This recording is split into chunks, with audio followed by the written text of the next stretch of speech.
It's me, Helen. A simple story with deep meaning, just for you. My name is Emma.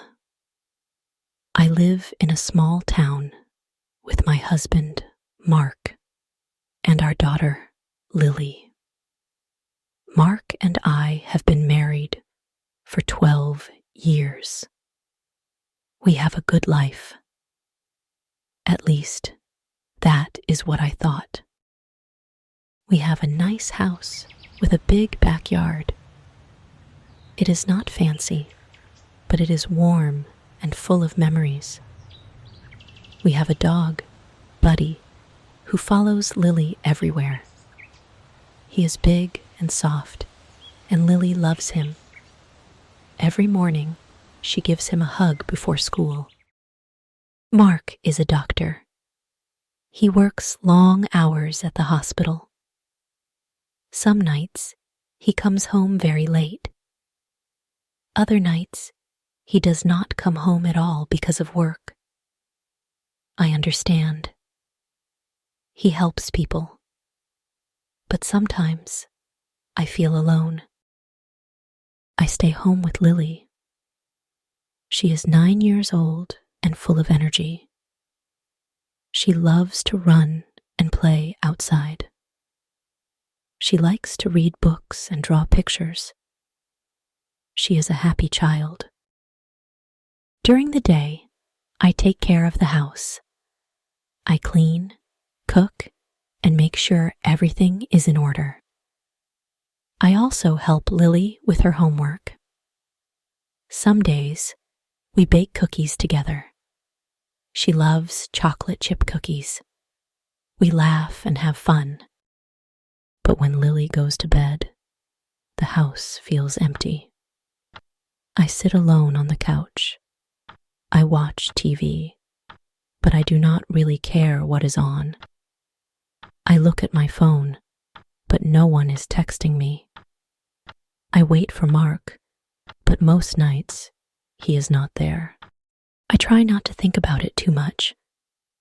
This is life, I tell myself. This is normal. Every marriage has ups and downs. One night, I sat by the window with a cup of tea. It was cold outside. The wind made the trees shake. I looked at my reflection in the glass. I looked tired. My hair was messy. My eyes had dark circles. I remembered when Mark and I were young. We used to stay up late talking about everything. We would go out for ice cream in the middle of the night. We would laugh for hours. But now, we hardly talk. When he comes home, he is tired. I understand. But it still hurts. One day, I looked at myself in the mirror. I did not like what I saw. I felt old. I felt invisible. I wanted to feel good again. I wanted to feel strong. That was when I decided to make a change. I told myself, I will not sit here waiting for life to change. I will do something about it. So the next morning, after Lily went to school, I did something I had never done before. I signed up for a gym membership. The next morning, I dropped Lily off at school and drove to the gym. I had never been to a gym before. I felt nervous. I did not know what to do or where to go. Inside, the place was big and bright. The air smelled clean. There were many machines and weights. People were running, lifting, and stretching. Everyone looked like they knew what they were doing. I felt out of place. A woman at the front desk smiled at me. "First time here?" she asked. I nodded.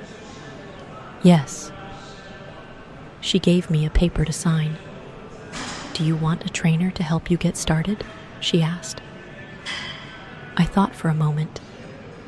Maybe, I said. She pointed to a man standing by the weights. He was tall, strong, and had dark hair. He looked young, maybe in his late 20s. He was talking to another woman, showing her how to lift. That's Jake, she said. He's one of our trainers. He's really good. I looked at him. He smiled at the woman he was helping. He looked kind. I took a deep breath.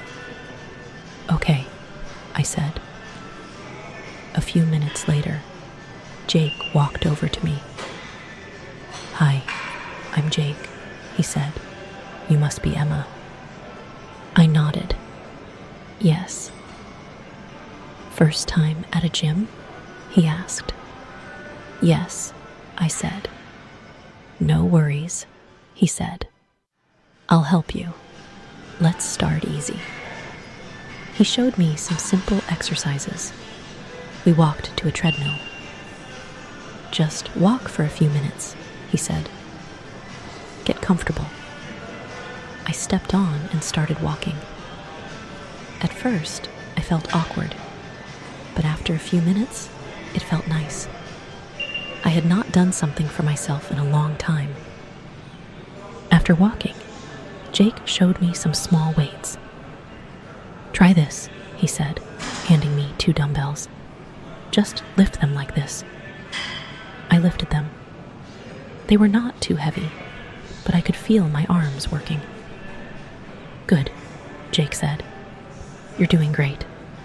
I smiled. Thanks. We talked while I worked out. He asked about my life. I told him I had a daughter. I told him my husband was a doctor and worked long hours.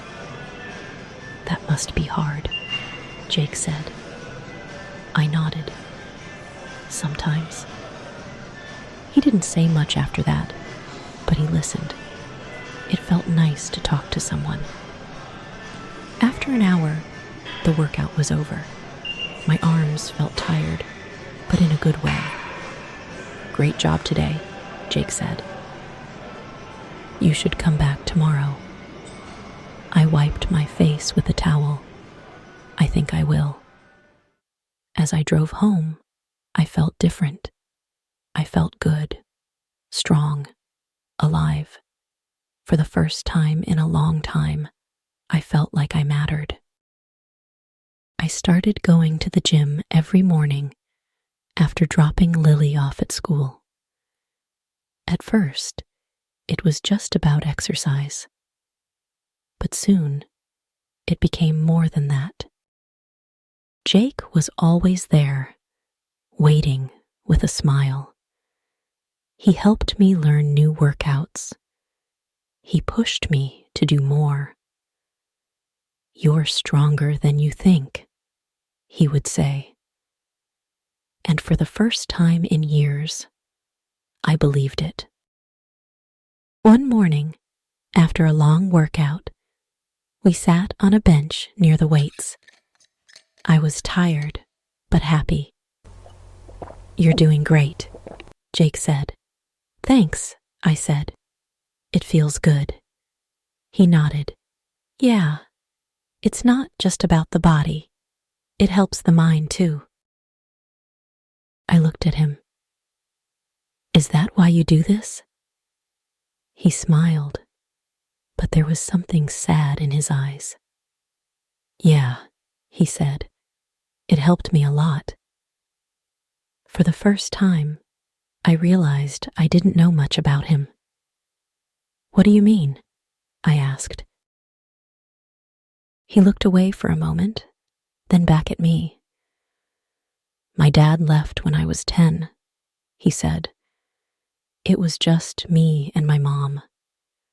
She worked a lot, and I felt alone. I didn't know what to say.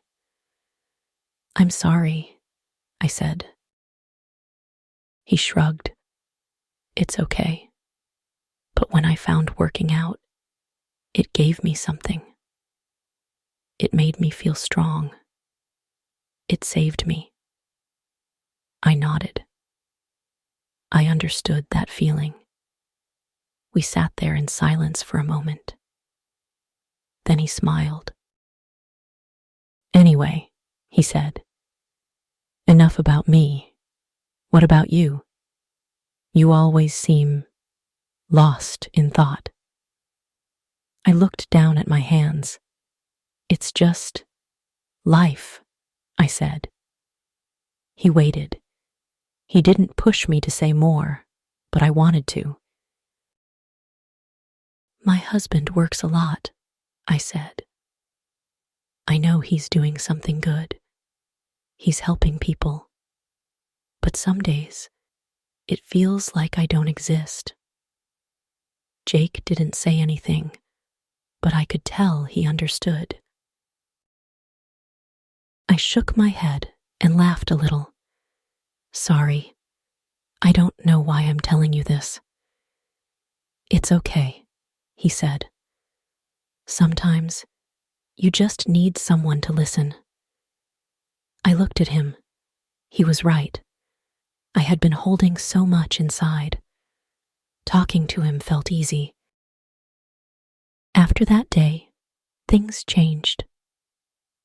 I looked forward to my workouts, not just because of the exercise, but because of our talks. We laughed, we joked, we shared small parts of our lives.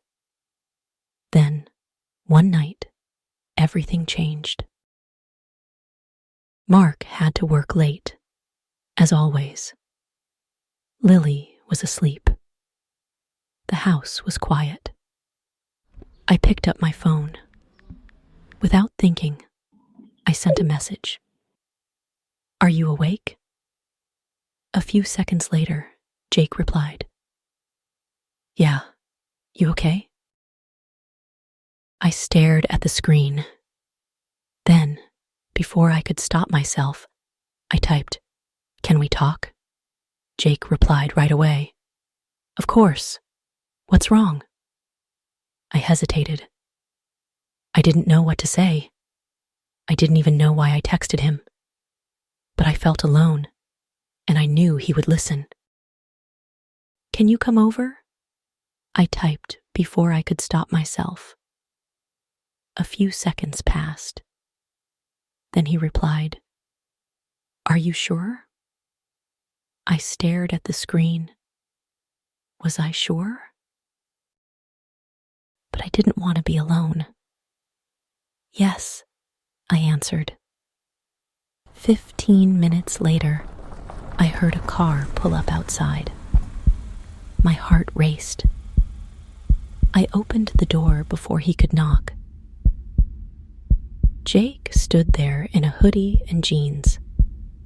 His hair was a little messy. He looked at me, his eyes full of questions. "Come in," I said, stepping aside. He walked in and looked around. The house was quiet.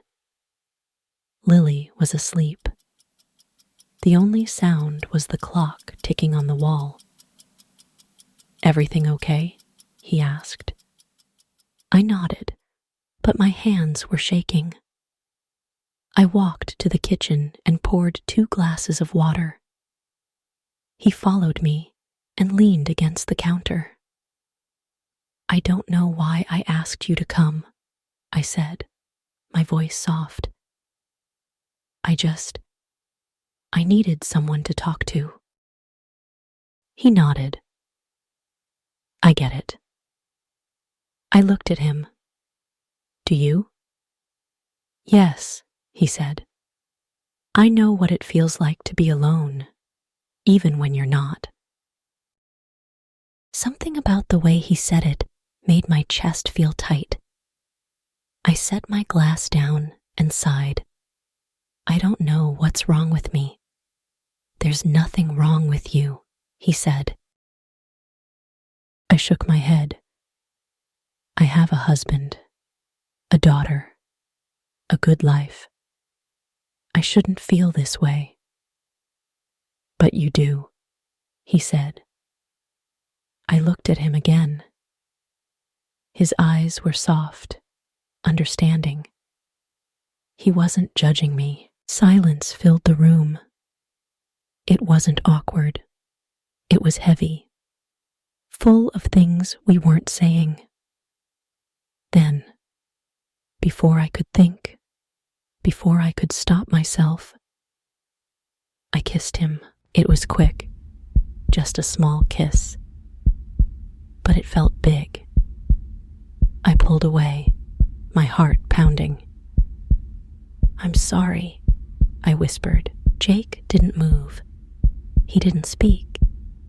He just looked at me, his face unreadable. I started, but I didn't know what to say. Finally, he spoke. Emma, I shouldn't have done that, I said, stepping back. It was a mistake. He nodded slowly. Okay. But the way he looked at me, I knew he didn't believe it. That night, after he left, I lay in bed next to Mark. He was asleep, unaware of what had just happened. I stared at the ceiling, my chest tight with guilt. I told myself it would never happen again. But deep down, I wasn't sure if that was true. The next morning, I woke up early. Mark was still asleep beside me. I lay there, staring at the ceiling, my mind full of thoughts. I had kissed Jake. It was just a small kiss, but it felt big. It felt real. And now, I didn't know what to do. I told myself it was a mistake, a moment of weakness. It didn't mean anything, but deep down, I knew that wasn't true. I got out of bed and went to the kitchen. I made coffee, but my hands were shaking. I felt sick. I wanted to forget last night, but I couldn't. Lily came downstairs, rubbing her eyes. Morning, Mom, she said. I forced a smile. Good morning, sweetie. She sat at the table, eating cereal. Buddy lay at her feet, waiting for crumbs to fall. Everything looked normal. But inside, I felt different. Mark waked in a few minutes later. He kissed the top of my head. Morning, he said. Morning, I replied. He poured coffee and sat across from me. Are you okay? He asked. I nodded quickly. Yeah, just tired. He didn't ask anything else. He never did. That afternoon, I went to the gym. My heart pounded as I walked in. I told myself Jake wouldn't be there. Maybe he had the day off. Maybe I wouldn't have to see him. But he was there. He was talking to someone by the weights. He looked up and saw me. Our eyes met. He didn't smile. Neither did I. I turned quickly and went to the treadmill. I needed to clear my head. I started walking, then running. My feet hit the belt hard. I wanted to run away from everything. A few minutes later, Jake walked over. Hey, he said softly. I kept running. Hey, can we talk? He asked. I slowed down. My heart was already beating fast, but now it was for another reason. I stepped off the treadmill and grabbed my water bottle. There's nothing to talk about, I said. He sighed. Emma, last night, it was a mistake, I said quickly. He nodded but didn't look convinced. "Okay," he said, "if that's what you want." I looked at him. His eyes were serious. I wanted to believe it was over. I wanted to walk away, but I couldn't. Instead, I said, "I have to go." And I left. That night, I tried to act normal. I cooked dinner. I laughed with Lily. I sat on the couch with Mark. But my mind was somewhere else. Every time I closed my eyes, I thought about Jake. I told myself it was over. But I knew deep down it wasn't. Days passed, but the feeling didn't go away. The secret was always in my mind. Every time I looked at Mark, I felt guilty. Every time I saw Jake at the gym, I felt something I couldn't explain.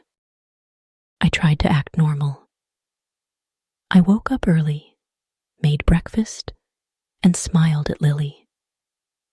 I kissed Mark before he left for work.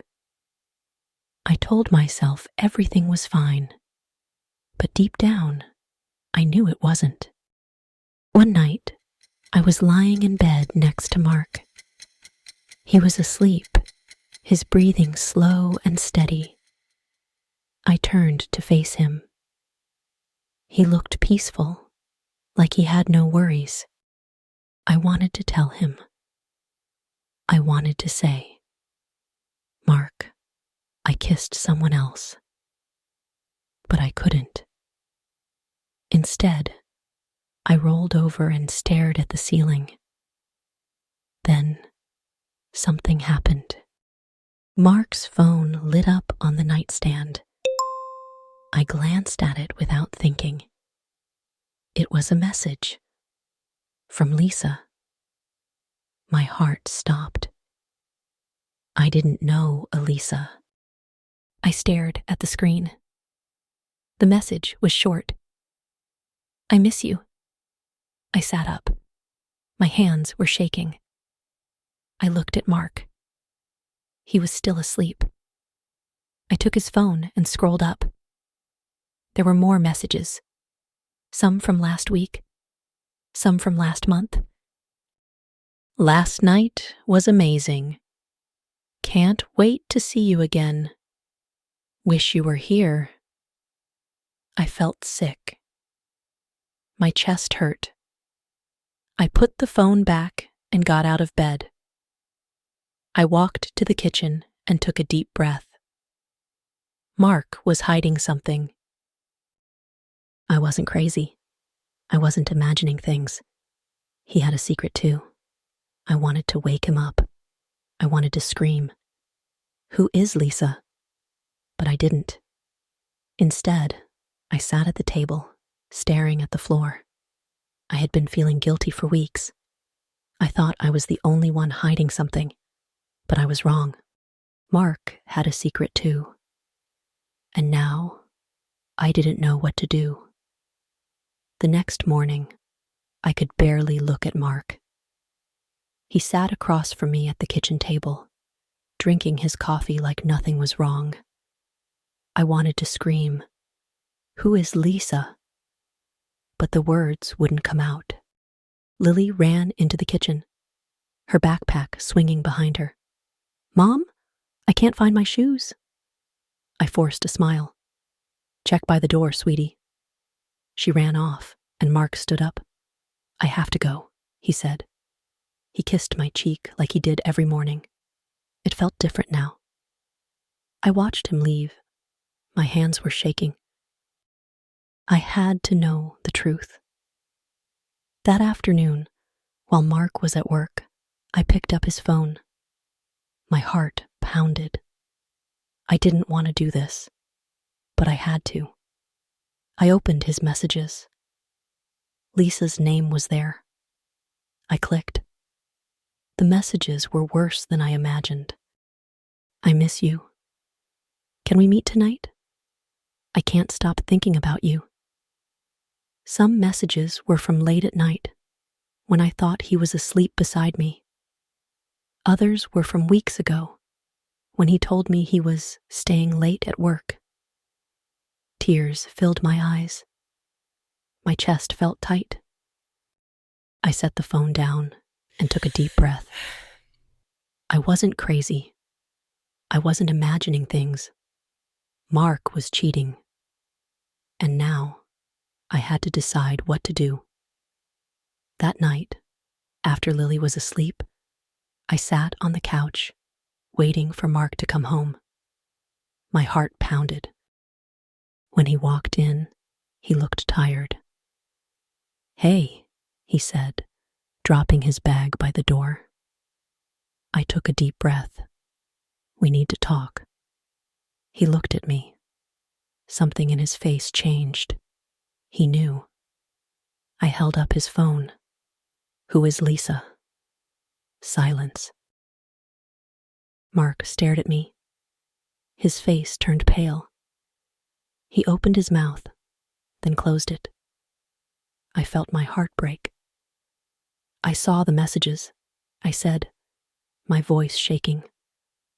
"Don't lie to me." He ran a hand through his hair.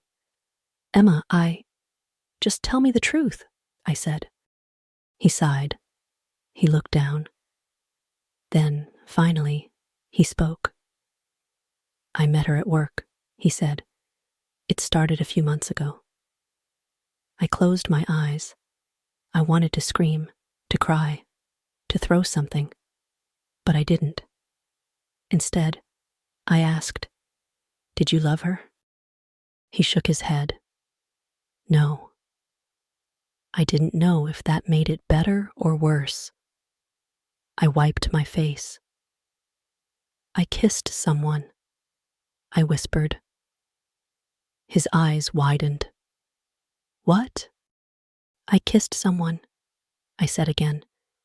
"It was a mistake, but I did it." Silence filled the room. We both had secrets. Now they were out in the open. And we had to decide, would we walk away? Or would we try to fix what was broken? The room was silent. Mark sat across from me, his face pale. I could see the shock in his eyes. Maybe he thought I was perfect. Maybe he thought he was the only one who had done something wrong. But now he knew the truth. I had kissed someone else. "I don't know what to say," he finally whispered. I wiped my face. "Me neither." For a long time, neither of us spoke. The weight of everything sat between us. The lies, the secrets, the mistakes.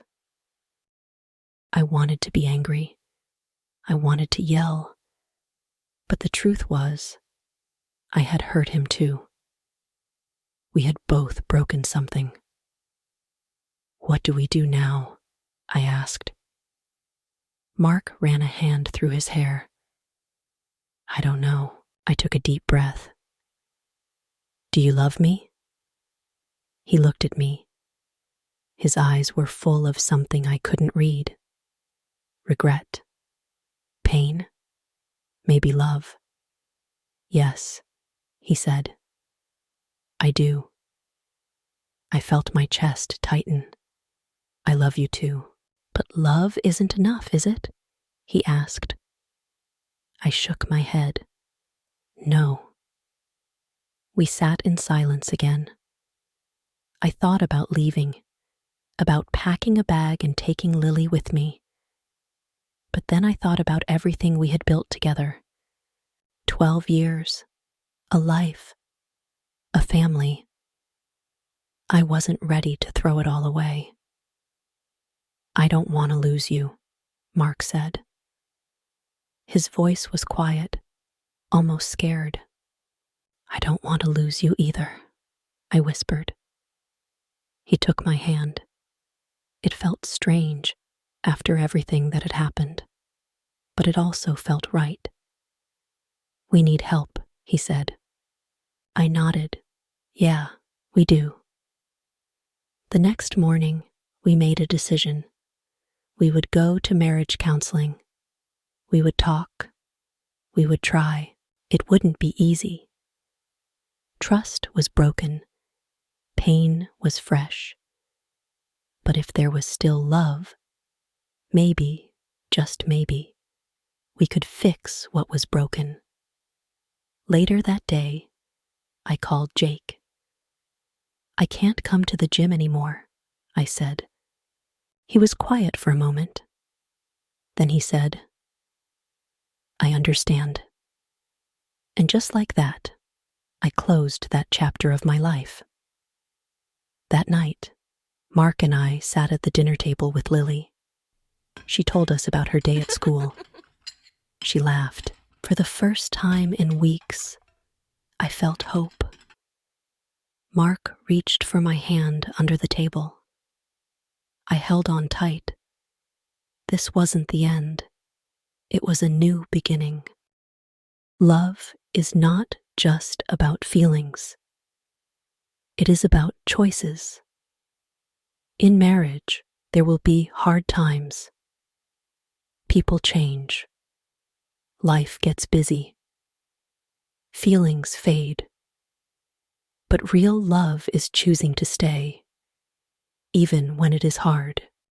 Trust is easy to break and hard to fix. Lies and secrets can destroy a marriage. But honesty, even when it hurts, is the only way to heal. Mark and Emma both made mistakes. They both hurt each other. But in the end, they chose to be honest. They chose to try. Marriage is not perfect. No relationship is. There will be pain. There will be doubt. But if both people are willing to fight for each other, there is hope. Forgiveness is not easy, but it is necessary. Holding on to anger only makes things worse. Letting go does not mean forgetting. It means choosing to move forward. In the end, love is not just about staying together. It is about growing together. It is about learning from mistakes and building something stronger. Emma and Mark could have walked away, but they didn't. They chose to fight for their marriage. Because love is not just a feeling.